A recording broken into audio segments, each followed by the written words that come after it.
आप सभी का इस संस्कृत व्याख्यानम चैनल में हार्दिक स्वागत है। आज मैं आप लोगों के लिए 10वीं बिहार बोर्ड 2022 की परीक्षा हेतु मॉडल पेपर लेकर के आई हूँ। इस मॉडल पेपर का प्रथम भाग मैंने पिछले वीडियो में बता दिया है। आज उसका दूसरा भाग है। उसमें लगभग 30 क्वेश्चन थे और इसमें लगभग 70 क्वेश्चन हैं। 70 प्रश्न और 70 प्रश्नों के उत्तर इस वीडियो में हैं, इसलिए आप इस वीडियो को लास्ट तक जरूर देखिएगा। आइए चलते हैं प्रश्नों की तरफ। इसमें देखिए क्या क्या प्रश्न हैं। देखिए वस्तुनिष्ठ प्रश्न हैं। इसमें वस्तुनिष्ठ प्रश्न हैं और मैं आशा करती हूँ कि यदि आप लोग इस वीडियो को देखते हैं, अच्छी तरह से समझते हैं, तो इसमें से कुछ न कुछ प्रश्न आपके प्रश्न पत्र में जरूर आएगा। इसलिए आप इस वीडियो को बहुत ही ध्यान से देखिएगा। पहला प्रश्न है, साहित्य का अंतिम भाग है क्या है? यानी साहित्य का अंतिम भाग है संहिता, वेद, उपनिषद, ब्राह्मण ग्रंथ। ये 4 ऑप्शन दिए गए हैं।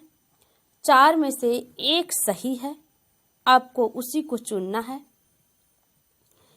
देखिए संहिता नहीं है अंतिम भाग, वेद भी नहीं है अंतिम भाग, उपनिषद है अंतिम भाग, ब्राह्मण ग्रंथ भी नहीं है।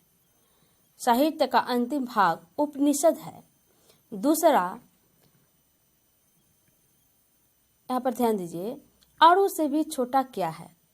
आप ही के पाठ्य पुस्तक का ये प्रश्न है। मंगलम जो पाठ है, पहला पाठ, उसमें आत्मा को अणु से भी छोटा बताया गया है। कहा गया है कि अरोररियान यानी अणु अड़ियान, ऐसा कहा गया है। किसको? आत्मा को। इसलिए आत्मा ही सही है, न तो परमात्मा सही है, न तो पर्वत, न तो हाथी। तीसरा है, काव्य मीमांसा नामक ग्रंथ किसने लिखा है? चंद्रशेखर ने, राजशेखर ने, या आगे है हिमांशु शेखर या विशेश्वर? तो मैं बता देना चाह रही हूँ कि काव्य मीमांसा को राजशेखर ने लिखा है। हम लोग आगे बढ़ते हैं।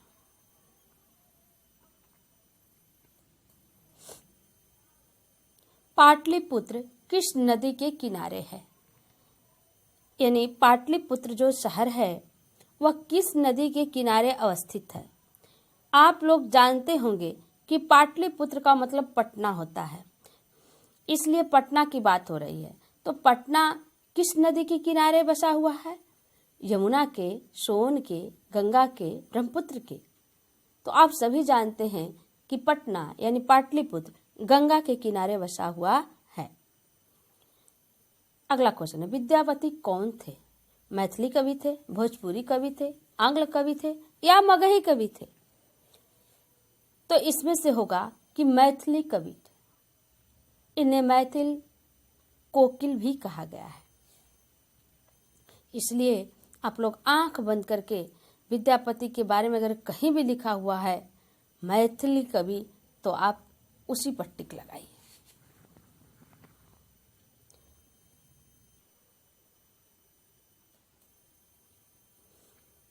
पाटलिपुत्र में कौमुदी महोत्सव किस ऋतु में मनाया जाता है? पाटलिपुत्र में कौमुदी महोत्सव किस ऋतु में मनाया जाता है? वर्षा ऋतु में, ग्रीष्म ऋतु में, शरद ऋतु में या हेमंत ऋतु में? तो मैं बता देना चाह रही हूँ कि वहाँ पर कौमुदी महोत्सव वर्षा ऋतु में नहीं मनाया जाता है, ग्रीष्म ऋतु में भी नहीं मनाया जाता है, हेमंत ऋतु में भी नहीं मनाया जाता है। तो अब बचता क्या है? शरद ऋतु। क्या बचता है? शरद ऋतु। यानी शरद ऋतु में मनाया जाता है। आगे देखिए, महाराज धृतराष्ट्र के सभी प्रश्नों का समुचित उत्तर कौन देते थे? महात्मा विदुर, कृष्ण, अर्जुन, दुर्योधन। यहाँ पर आंसर होगा सही महात्मा विदुर, क्योंकि आप सभी जानते हैं कि महात्मा विदुर बहुत ही चतुर यानी विद्वान व्यक्ति थे। उनके पास लगभग हर बात का जवाब होता था। इसीलिए वे धृतराष्ट्र की सभा के महामंत्री थे और वही जो है धृतराष्ट्र के समुचित प्रश्नों का उत्तर देते थे। अगला क्वेश्चन है, महर्षि याज्ञवल्क्य की पत्नी का क्या नाम था? 4 ऑप्शन दिया गया है, गार्गी, अपाला, मैत्रेयी, उर्वशी। तो देखिए यहाँ पर मैत्रेयी है। महर्षि याज्ञवल्क्य की 2 पत्नियां थी, कात्यायनी और मैत्रेयी। यहाँ पर ऑप्शन में कात्यायनी नहीं है तो मैत्रेयी होगा। कहीं ये भी होगा कि दे देगा कि महर्षि याज्ञवल्क्य की पत्नी का नाम, तो मैत्रेयी न दे करके कात्यायनी भी दे सकता है। तो आप लोग उसी पर टिक लगाइएगा, ये क्योंकि उनकी 2 पत्नियां हैं तो यहाँ मैत्रेयी दिया है, तो यहाँ मैत्रेयी होगा। जनक की सभा में शास्त्रार्थ कुशल महिला कौन थी? ऑप्शन देखते हैं।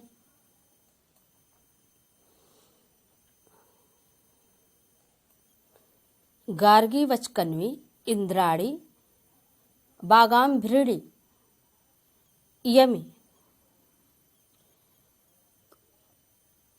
ये होगा असही होगा, गार्गी वचकन्वी। 10वां है, विजयांका किस कल्प की कवियत्री थी? प्रथम कल्प की, द्वितीय कल्प की, तृतीय कल्प की, चतुर्थ कल्प की। तो ये प्रथम कल्प की कवियत्री थी। 11वां क्वेश्चन है, गायन्ति देवाः किल गीतकाने, यानी यह जो है श्लोक है यह किस पुराण से लिया गया है? विष्णु पुराण से, भागवत पुराण से, मत्स्य पुराण से, गरुड़ पुराण से। तो यह विष्णु पुराण से लिया गया है। आगे चलते हैं हम लोग।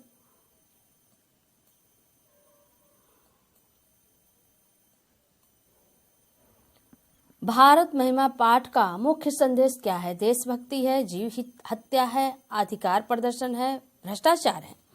तो देखिए जीव हत्या तो होगा नहीं, कोई भी पाठ हमें जीव हत्या का संदेश नहीं देगा, और अधिकार प्रदर्शन का भी संदेश यह पाठ नहीं दे रहा है, भ्रष्टाचार का भी संदेश यह पाठ नहीं दे रहा है। तो क्या दे रहा है? देशभक्ति का। क्या दे रहा है? देशभक्ति का। अगला क्वेश्चन है, परम तृप्ति किससे मिलती है? विद्या से, क्षमा से, अहिंसा से, धर्म से?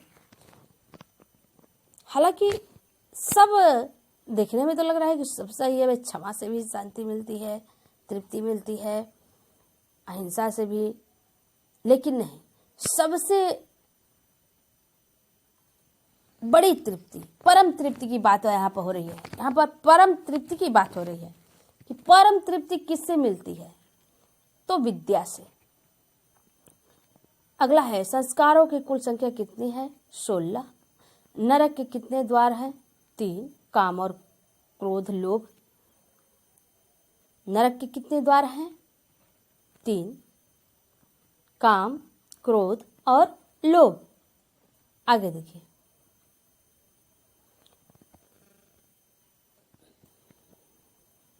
गोदान किस संस्कार का मुख्य कर्म है? विवाह का, गृहस्थ का, अंत्येष्टि का, केशांत का? तो गोदान अंत्येष्टि संस्कार का मुख्य कर्म है, क्योंकि अंत में जो मरने के बाद जो श्राद्ध कर्म किया जाता है उसमें गोदान की प्रक्रिया है, या मरते समय भी गोदान की प्रक्रिया है। तो ये अंत्येष्टि संस्कार का हिस्सा है गोदान, यानी गाय का दान। अगला है, छात्रों का तप क्या है, यानी छात्रों का तपस्या क्या है? अध्ययन, आलस्य, क्रोध, क्षमा। अब देखिए आलस्य तो होगा नहीं भाई तपस्या, क्रोध भी तपस्या नहीं हो सकता है, और क्षमा भी यहाँ पर नहीं होगा। छात्रों के लिए क्षमा नहीं होगा, अध्ययन होगा। छात्रों का तपस्या है अध्ययन, यानी वो जितना ही पढ़ते हैं उतना ही वो तपस्या कर रहे हैं। छात्र जीवन में पढ़ना ही, अध्ययन करना ही तपस्या है। अगला है, कर्मवीर कथा का नायक कौन है? राम अवतार शर्मा है, राम प्रवेश राम है, प्रहलाद उपाध्याय है, महावीर सिंह है, तो नहीं, ये यहाँ पर राम अवतार शर्मा, प्रहलाद, महावीर ये नहीं होंगे, यहाँ पर राम प्रवेश राम ये होंगे। ठीक है, आगे हम लोग चलते हैं।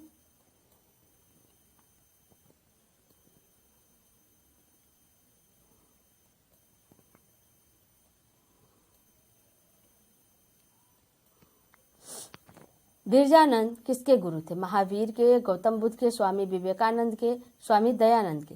तो विरजानंद स्वामी दयानंद के गुरु थे। आर्य समाज की स्थापना कब हुई? आर्य समाज की स्थापना कब हुई? 1875 में, 1975 में, 1799 में, 1885 में। तो इनमें से यानी पहला ऑप्शन सही है, 1875 में। स्वामी दयानंद का परिवार किसका उपासक था? शिव का, कृष्ण का, नारद का, ब्रह्मा का?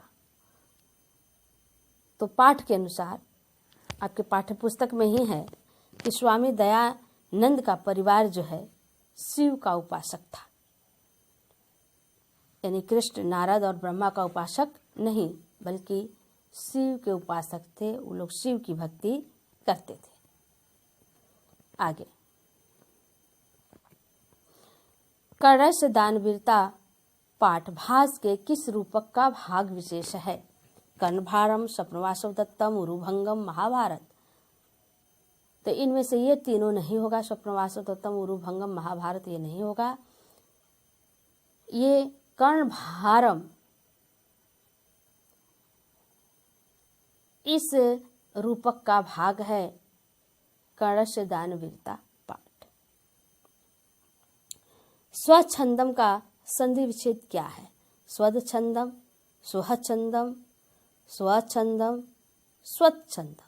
देखिए स्वच्छंदम होगा, तो आप लोग यहाँ पर सोच रहे हैं कि स्वच्छंदम, तो ये बीच में च कहाँ से आ गया? तो नियम के अनुसार यदि बाद में छ रहता है तो उस छ के पहले च का आगम हो जाता है। इस तरह यह यहाँ स्वच्छंदम ऐसा बना है।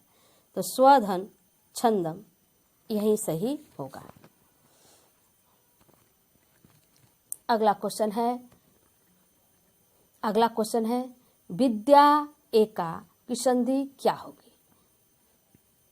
विद्या एका, विद्येका, विद्येका, विद्यो का।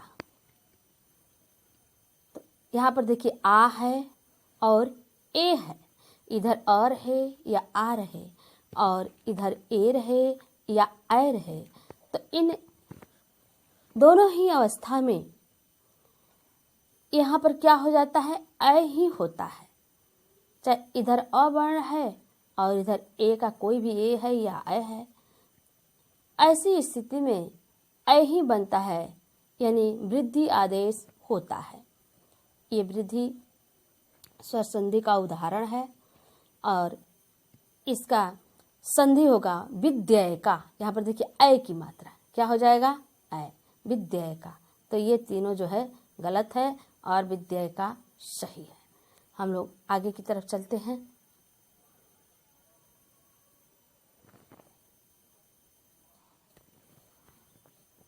अ ओ के मेल से कौन सा नया वर्ण बनेगा? अ ओ, देखिए ओ है, ऐ है, आय है, व है, क्या बनेगा? तो न आय बनेगा, न आय बनेगा, न व बनेगा, औ बनेगा।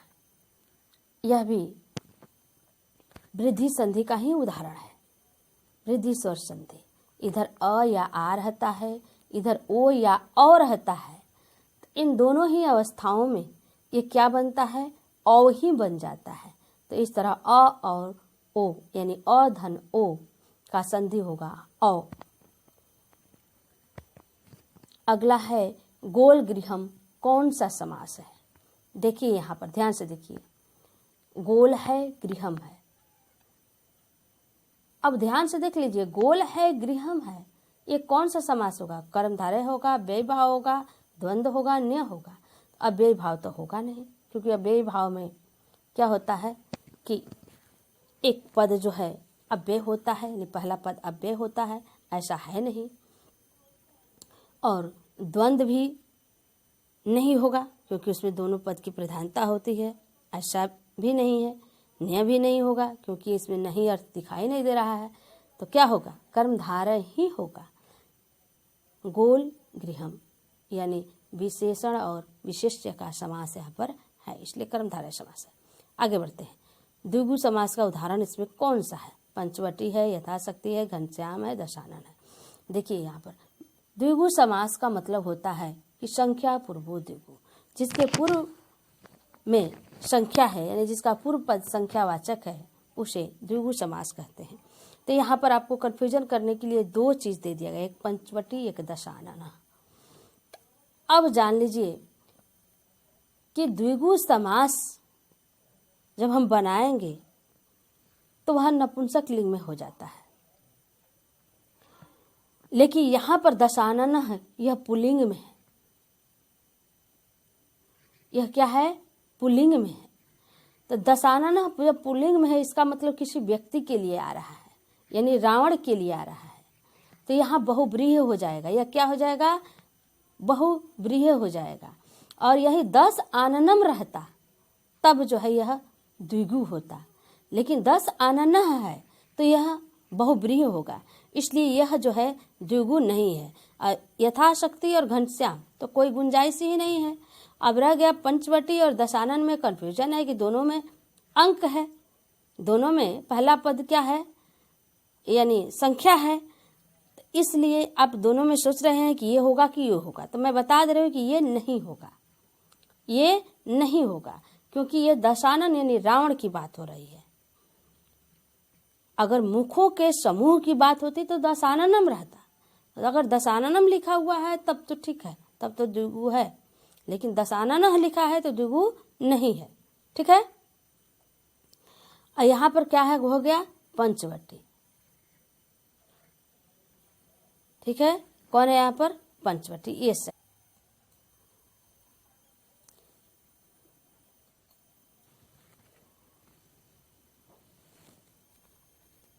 यहाँ पर देखिए नमः के अर्थ में कौन सी विभक्ति होती है? चतुर्थी, तृतीया, द्वितीया, पंचमी। तो आप लोग एक चीज गौर कीजिए,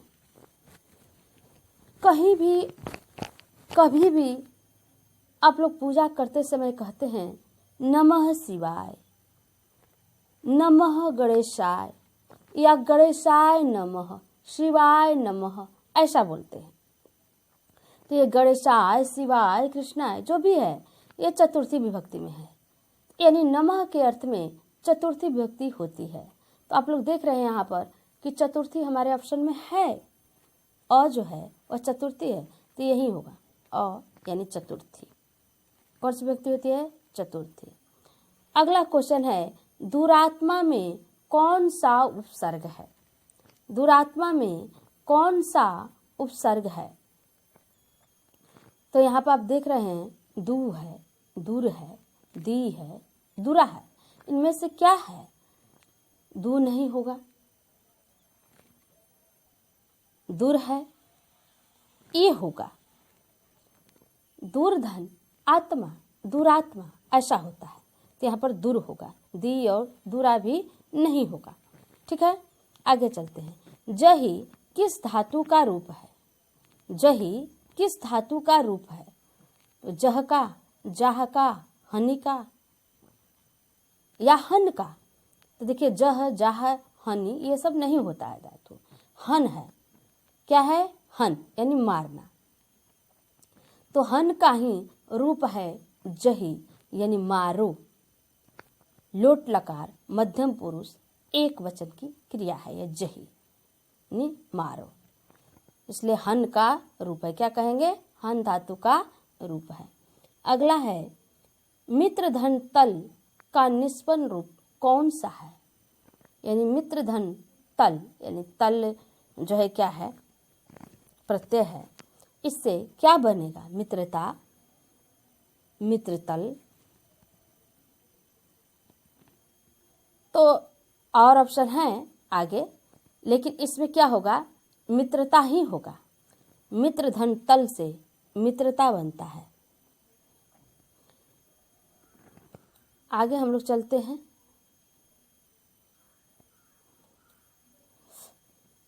ये मैत्री और मित्रतलता ये नहीं होगा, मित्रता ही होगा। ठीक है। कालिदास ने किस नदी का वर्णन किया है?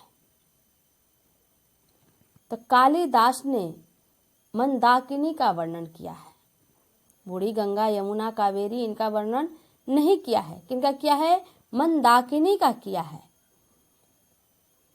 गम धनसत्री से कौन सा शब्द बनेगा? क्या बनेगा?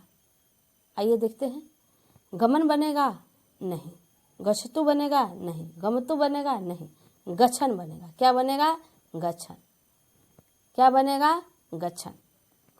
ठीक है। आगे चलते हैं। मूसका धन टाप से कौन सा शब्द बनेगा? मूसका, मूसकी, मूशिका, मूशिकाम।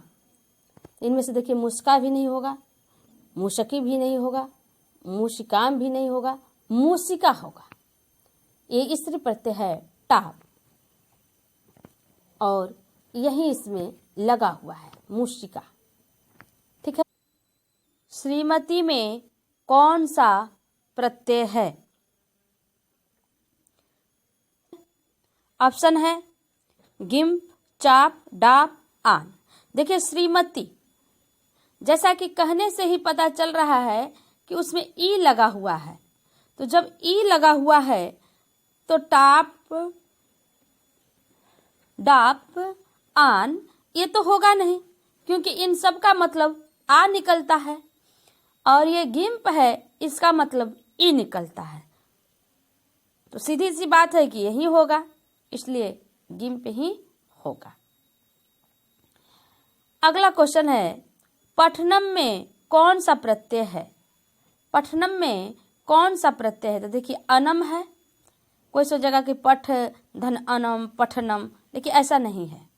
ल्यूट है, ये है, यही है, क्योंकि ल लुप्त हो जाता है और इधर का ट लुप्त हो जाता है, बीच में पड़ता है जो यू, वही बच जाता है और यू का अन बनता है। इस तरह पट धन ल्यूट यानी पठन होता है, लेकिन फिर हम इसको लिख देते हैं पठनम। ठीक है।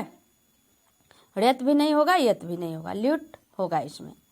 आगे है, साधु शब्द सप्तमी विभक्ति एक वचन का रूप है, क्या है? साधो नहीं होगा, साधो। साधव, साधव होगा। साधुसु भी नहीं होगा, क्योंकि ये बहुवचन का रूप है, सप्तमी विभक्ति बहुवचन का रूप है, और साधु भी नहीं होगा। यानी यहाँ पर क्या होगा? साधव, ये सही है। नदीसु किस शब्द का रूप है? नदी का है, नद्य का है, नद्यों का है, नद्य का है, किसका है? तो देखिए, नद्य ये भी सही नहीं है, नद्य ये भी नहीं है, नद्य ये भी नहीं है। नदी शब्द का मूल शब्द क्या है? नदी। ये सब इसके रूप है, लेकिन मूल शब्द क्या है? नदी। नदीसु का मूल शब्द नदी ही होगा। हम लोग आगे बढ़ते हैं।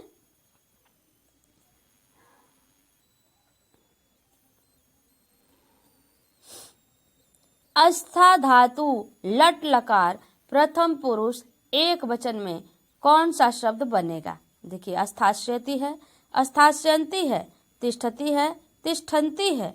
अब देखिए, अस्থাस्यति, बहुत लोग सोचेंगे कि अस्থাस्यति ही होगा लट लकार का रूप, लेकिन ये नहीं है, ये लिट लकार का रूप है।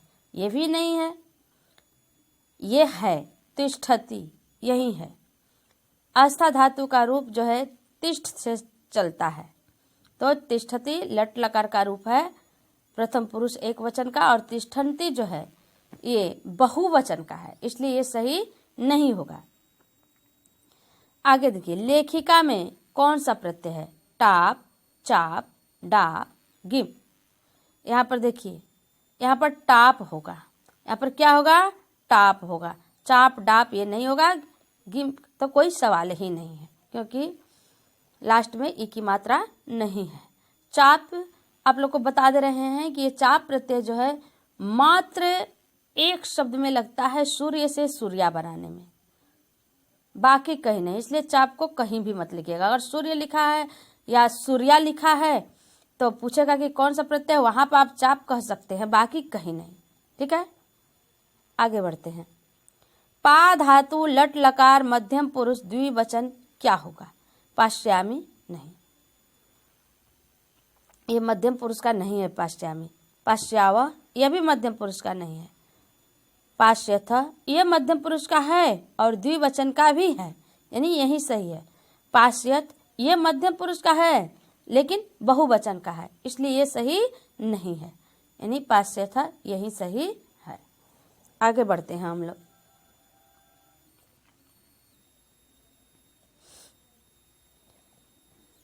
सरल धन श से बना शब्द है, क्या है? बना शब्द क्या है? देखिए, सरलता, सरलता, सरलम, सारल्यम, सरल्यम। देखिए यहाँ पर सारल्यम होगा, क्या होगा? सारल्यम। इससे जो शब्द बनता है इसमें जो है स का लोप हो जाता है, य का लोप हो जाता है, य बच जाता है और यहाँ पर अकार है इसलिए यहाँ पर आ का आदेश हो जाता है। इस तरह सा हो गया सारल्यम। आगे शिव धन अड़ से कौन सा शब्द बनेगा? देखिए, शिव धन अड़ है ना, इससे बना हुआ शब्द क्या है? तो शिवः ये भी नहीं है, शिवा ये भी नहीं है, शवः ये भी नहीं है, शैव है, शैवः क्या हो जाएगा? शैवः।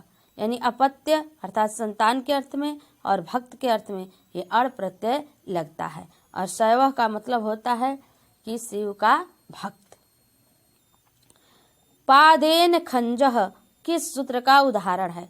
पादेन खंज यानी पैर से लंगड़ा, यह किस सूत्र का उदाहरण है? अपवर्ग तृतीया नहीं, क्योंकि आप लोग जानते हैं कि अपवर्ग का मतलब होता है कालवाची या मार्गवाची शब्द, और एनांग विकार ये होगा क्योंकि जिस अंग में विकार है उसमें तृतीया विभक्ति होती है, तो इस तरह यहाँ पर विकार है इसलिए इसमें तृतीया विभक्ति हुई है पादेन। और सहार्थ तृतीया ये भी नहीं होगा क्योंकि साथ की बात नहीं की जा रही है, हेतव तृतीया ये भी नहीं होगा, यानी एनांग विकारः यही सूत्र है। यथाशक्ति किस समास का उदाहरण है? अव्यय भाव का, तत्पुरुष का, न का, द्विगु का। ध्यान से देखिए, यहाँ पर तत्पुरुष में बाद वाले पद के अर्थ की प्रधानता होती है जो कि यहाँ पर नहीं है, यानी तत्पुरुष भी नहीं है। न में न अर्थ बोध होता है जो कि यहाँ पर न अर्थ नहीं बोध हो रहा है, तो इसलिए न भी नहीं है। द्विगु में पूर्व पद संख्यावाची होता है, इसका पूर्व पद संख्यावाची नहीं है, तो यह भी नहीं है। अव्ययी भाव, अव्ययी भाव है क्योंकि इसका पहला पद अव्यय है, पहला पद क्या है? अव्यय है। इस तरह से यह अव्ययी भाव समास का उदाहरण है। आगे चलते हैं। कत्वा का प्रकृति प्रत्यय है, क्या है? तो ल्युट है, लेप है, कत्वा है और तल है। तो हम बता दे रहे हैं कि इसमें कत्वा प्रत्यय लगा हुआ है। गम धन कत्वा, गत्वा होता है। कत्वा में क का लोप हो जाता है, त्वा बस जाता है। ठीक है, इस तरह गत्वा बनता है। हम लोग आगे चलते हैं। वे दोनों जाते हैं का संस्कृत है तौ गच्छताम ते गच्छेयु, तौ गच्छतः ते गच्छतः। यहाँ पर इन दोनों का तो सवाल ही नहीं है क्योंकि ये विधिलिंग के हैं, और यहाँ पर जो है तौ गच्छतः यह सही है। ते गच्छतः इसका मतलब भी वे दोनों जाती हैं होगा, जाती हैं, जाते हैं नहीं, ध्यान दीजिए।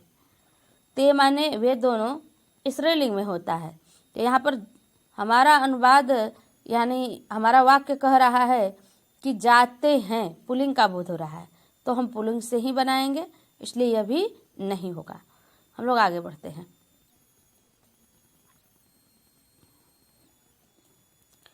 अस्माकम का मूल शब्द है अहम, अस्मद, मम, वयम।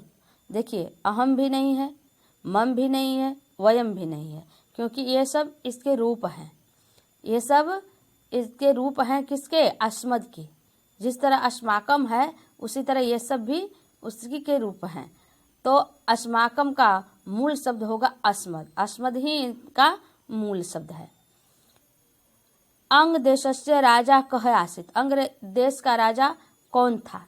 दुर्योधन, कर्ण, कृष्ण, विराट।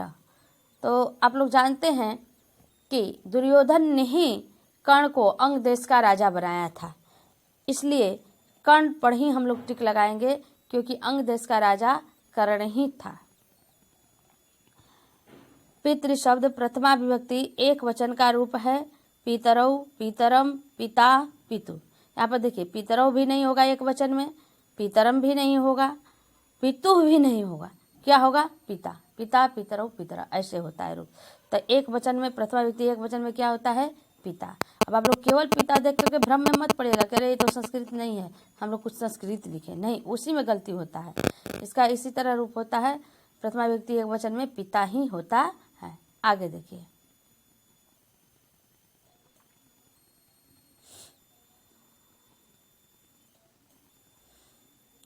ई धन अ से कौन सा नया वर्ण बनेगा? ए, व, य या उ।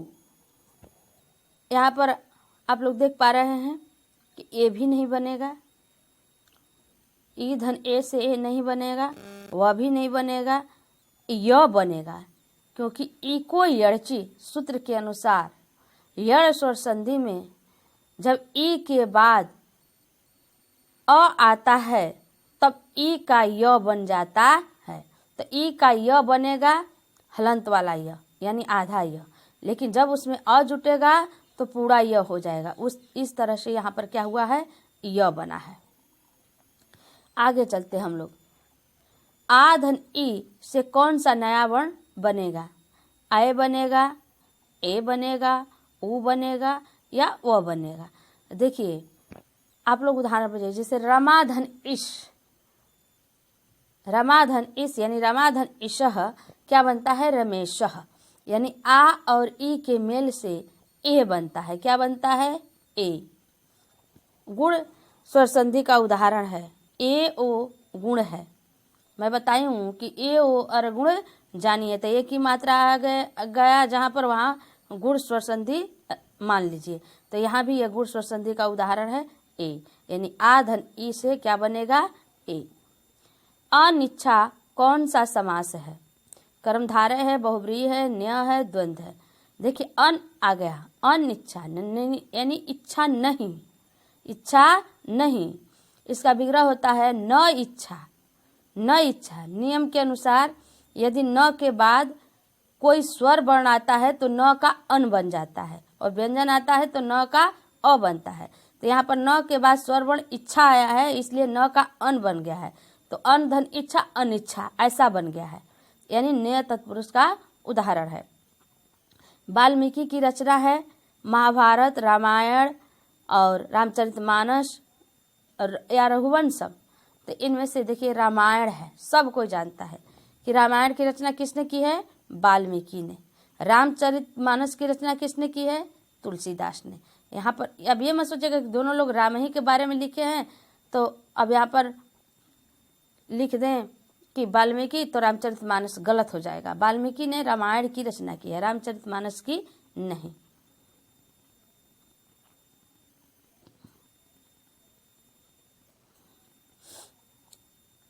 रामः मंदाकिनीं नदीं काम दर्शयति। राम मंदाकिनी नदी किसको दिखा रहे हैं? उर्मिला, उर्मिला को, लक्ष्मणम, लक्ष्मण को, सीताम, सीता को, हनुमानम, हनुमान को। देखिए अब इसमें अगर पाठ पढ़े हैं, याद है तो अच्छी बात है, नहीं भी याद है तो थोड़ा सा पकड़िए इसको। उर्मिला तो राम के साथ जंगल में गई थी नहीं, लक्ष्मण गए थे। तो यहाँ पर काम है, कम नहीं है। अगर कम होता तो कोई पुरुष होता, किसी पुरुष की बात की जाती, लेकिन काम है यानी किसी स्त्री की बात की जा रही है, इसलिए लक्ष्मणम और हनुमानम ये तो होंगे नहीं। अब उर्मिला और सीता में बच गए, तो उर्मिला तो राम के साथ थी नहीं, सीता थी, यानी सीता को दिखा रहे हैं। सीता ही सही होगा, सीता। मंदाकिनी वर्णस्य रचयिता कः? मंदाकिनी वर्ण के रचयिता कौन है? देखिए कालिदासः, तुलसीदासः, सूरदासः या वाल्मीकि? वाल्मीकि हैं। कौन है? वाल्मीकि। सरसी में कौन सी विभक्ति होती है? पंचमी, षष्ठी, सप्तमी, तृतीया। सप्तमी विभक्ति है। सरसी यानी तालाब में, में आ गया सप्तमी विभक्ति। व्याघ्रेण में कौन सी विभक्ति है? तृतीया, प्रथमा, पंचमी, सप्तमी। देखिए तृतीया है, जैसे रामेण होता है, बालकेन होता है, उसी तरह व्याघ्रेण है तृतीया विभक्ति। आप एक रूप से कई रूप को पकड़ सकते हैं। अगर एक तो रूप याद है तो उससे कई को आप पकड़ सकते हैं कि क्या क्या है।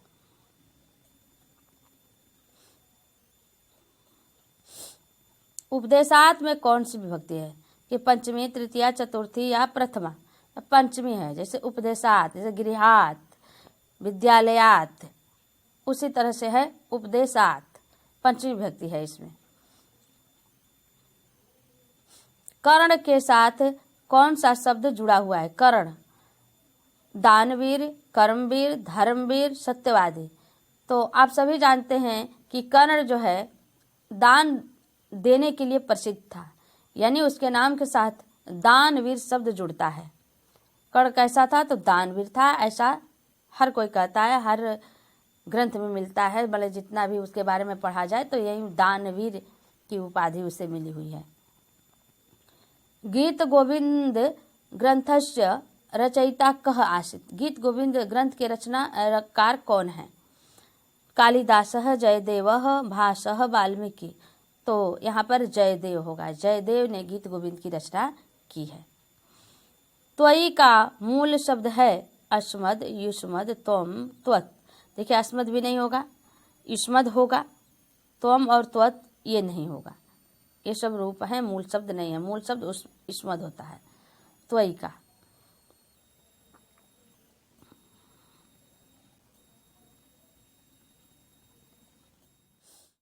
हमारे का संस्कृत है मम, अस्मान, अस्माकं, वयम।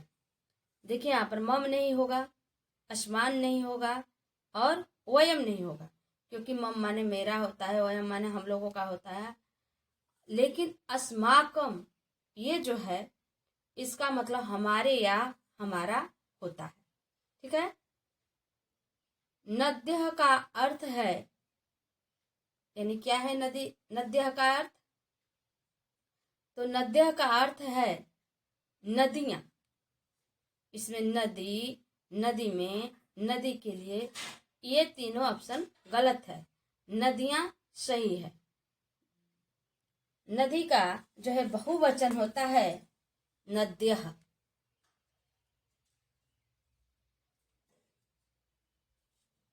कस्य मुखम हिरण्मयेन अपिहितम अस्ति? कस्य मुखम हिरण्मयेन अपिहितम अस्ति, यानी यहाँ पर हिरण्मयेन के बाद पात्रेण भी हो सकता है। कस्य मुखम हिरण्मयेन पात्रेण अभिहितम अस्ति, ऐसा भी क्वेश्चन होगा। इस तरह भी होगा, उस तरह भी होगा। लेकिन आप लोग का आंसर होगा सत्यस्य, असत्यस्य नहीं, अधर्मस्य नहीं, लोभस्य नहीं। इसका मतलब होगा, क्या होगा कि किसका मुख जो है हिरण्मय पात्र से ढका हुआ है, तो सत्य का। किसका? सत्य का। आगे चलते हैं हम लोग। अनृतम का समास विग्रह है अरितम, नृतम, अनृतम, अनृतम। क्या होगा? तो देखिए अरितम ये गलत है, अनृतम ये भी गलत है, अनृतम ये भी गलत है। इसका समास विग्रह होगा नृतम, क्योंकि न के बाद जब कोई स्वर वर्ण आता है तब उस न का यहाँ पर क्या हो जाता है? अन बन जाता है। यह नियत तत्पुरुष समास का नियम है। तो इसलिए जब न का अन बना तो अनृतम, अन में री लग गया, अनृतम इस तरह का शब्द बना, यानी नृतम ही सही है।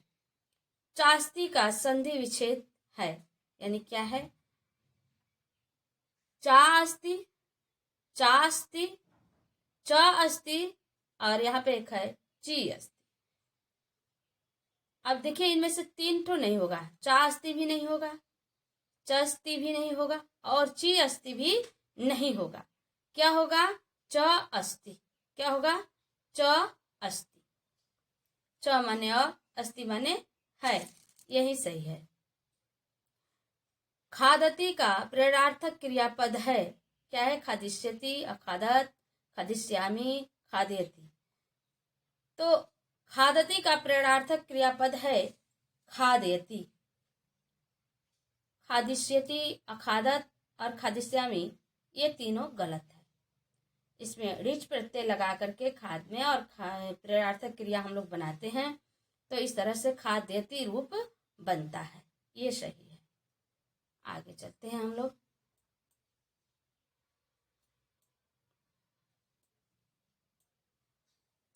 इनमें कौन सा पद अव्यय नहीं है? कुत्र, अपि, चल, नक्तम। यहाँ देखिए, कुत्र अव्यय है, अपि भी अव्यय है और नक्तम भी अव्यय है, लेकिन चल अव्यय नहीं है। चल जो है, चल धातु लोट लकार मध्यम पुरुष एक वचन की क्रिया है। आगे देखिए, कदा का अर्थ है, क्या है? यानी कदा का अर्थ क्या है? कहाँ, क्यों, कैसे, कब। तो इनमें से कौन सा सही है? कब। कौन सा सही है? कब। सत्य से किसकी रक्षा होती है? रूप की, धर्म की, विद्या की या कुल यानी खानदान की? तो ये ब सही होगा। सत्य से धर्म की रक्षा होती है। इस तरह से आज मैं आप लोगों को बहुत सारे क्वेश्चन का आंसर बताई, जो कि परीक्षा के लिए अत्यंत ही महत्वपूर्ण है। और अभी के लिए इतना ही। धन्यवाद।